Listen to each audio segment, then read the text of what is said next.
She heard the fire first, not the screams, not the iron on stone or the splintering of the chapel doors. It moved faster than men did. It took the stables, then the granary, then the southern hall where her daughters had been sleeping. By the time Lady Ethelthwith reached the courtyard, the decision had already been made for her. The berserkers were not shouting. That was the part no chronicler would later capture. Viking warriors, high on battle, often roared, sang, beat their shields in rhythm to announce their dominance. But the berserkers who came after, the ones who arrived when the killing was mostly done, they worked in silence. They did not need to announce anything. Ethelthwith stood in her nightclothes with her hands pressed to her sides.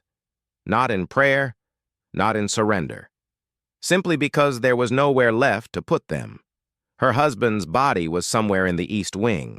Her sons had been dragged into the fields. She had watched her steward cut down near the well. And now the hall belonged to someone else. A man approached her. Not the Jarl, not the leader of the raid. Those men had already moved on to divide the silver, the livestock, the land itself. This man was broad-shouldered and missing 2 fingers on his left hand. He smelled of sweat and ash and the iron tang of blood that never fully leaves a battlefield. He did not speak her language. She did not speak his. He gripped her by the wrist and pulled her toward the remains of the manor house. There is a type of violence that history prefers not to name.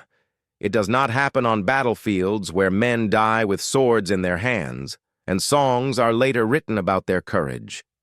It happens in the hours after, in the spaces between conquest and occupation, in the moment when a village becomes a settlement, when a hall becomes a dwelling, when a noblewoman becomes something history will not call her. The Saxons had a word for it, though they used it sparingly in their records. Welseri, not a Valkyrie, a chosen woman of slaughter. But the church scribes who came later did not like that word. It sounded too mythic, too clean, so they wrote around it. They wrote about settlements. They wrote about treaties.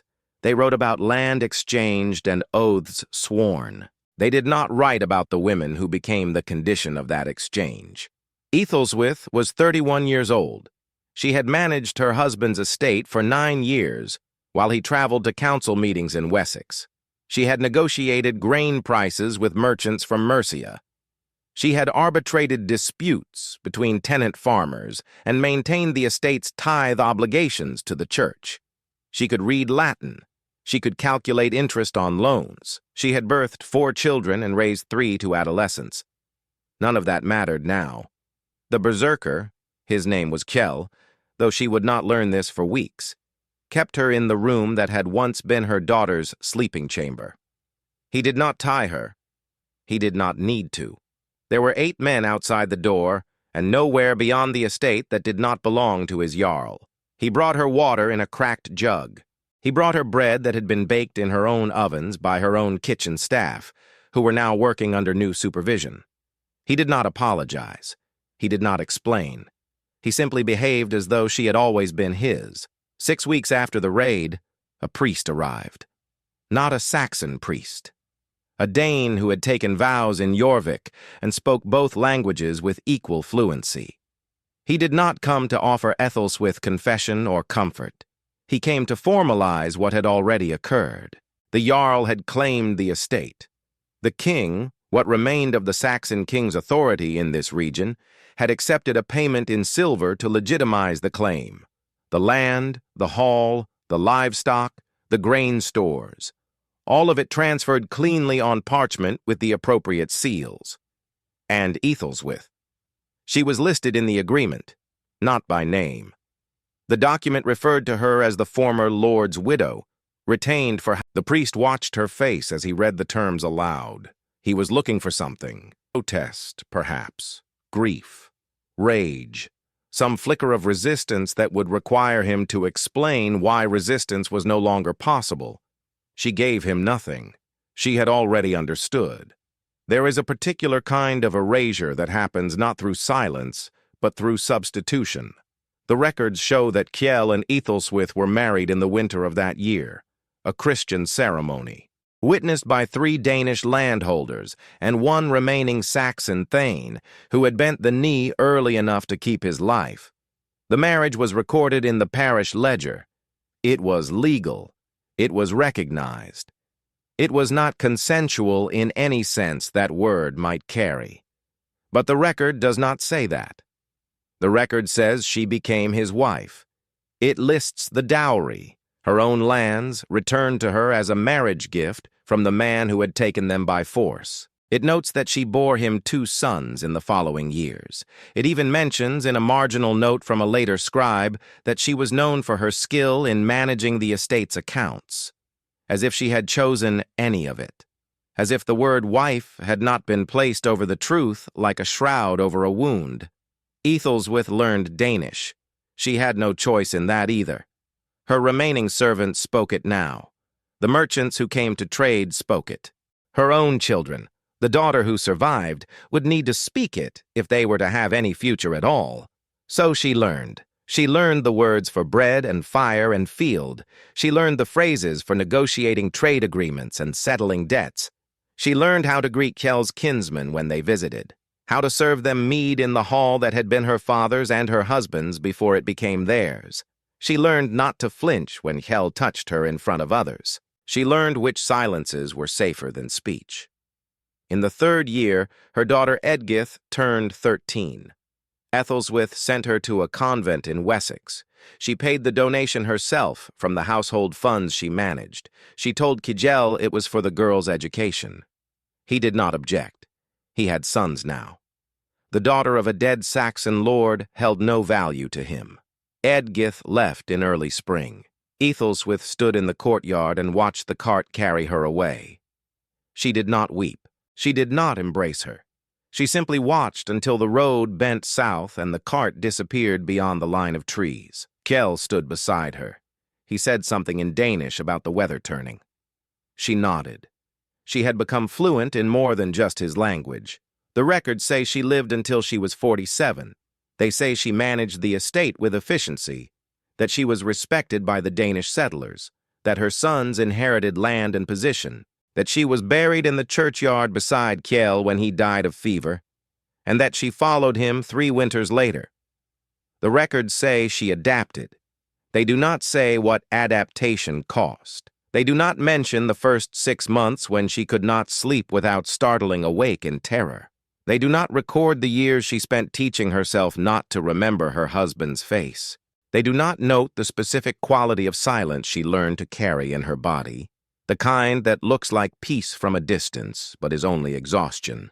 They do not say whether she ever forgave herself for surviving, or whether forgiveness was even the right word for what she had to do. There were thousands like her, women whose names appear in land charters and marriage records with no mention of the raids that preceded them. Women who became wives to the men who killed their families. Women who bore children to their conquerors and raised those children in halls built on burned foundations. The Danelaw stretched across England for generations. It was not maintained by force alone. It was maintained by women who had no choice but to make a life inside their own captivity, who learned new languages and new customs, who managed estates and negotiated treaties, who became, in the eyes of history, collaborators, as if collaboration required freedom, as if survival were a choice they made instead of a sentence they served. Ethelwith's grave is unmarked now. The churchyard was expanded twice over the centuries. The old stones were moved or buried beneath new foundations. No one knows exactly where she lies. But the estate still stands.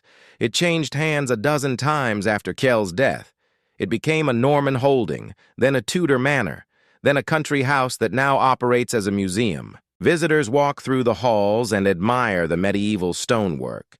They read placards about Viking settlement patterns and the integration of Scandinavian culture into English society. The placards mention marriage as a tool of integration. They do not mention what that tool was made of. History is written by choices: what to record, what to omit, what to call a thing when naming it directly would force an uncomfortable truth into the open. The chroniclers chose to write about treaties. They chose to write about land transfers and legal settlements. They chose to call it marriage. And in doing so, they chose to let a certain kind of violence slip quietly into the past, dressed in the language of legitimacy. They let it become context, background, the unfortunate but inevitable cost of conquest. They let Ethelswith become a footnote in someone else's story. But she was not a footnote. She was a woman who woke every morning in a house she once owned, beside a man she did not choose, speaking a language she had to learn to survive. She was a woman who bore children into a world that would never see her as anything but conquered. She was a woman who managed accounts and negotiated trades and performed every duty required of her, not because she wanted to, because the alternative was death or starvation, or watching her remaining daughter suffer the same fate. She was a woman whose entire life became the price of survival, and history called it adaptation. The fire has long since gone cold. The bodies have long since turned to dust. The estate has changed hands so many times that no one remembers who built it first. But the silence remains, the same silence that followed Ethelswith through every year of her life, the silence that surrounded women like her in every village the Vikings took, the silence that allowed chroniclers to write clean narratives about settlement and integration, the silence that let history turn violence into marriage, captivity into choice, survival into consent. That silence was not an accident. It was a decision, and we are still living inside it.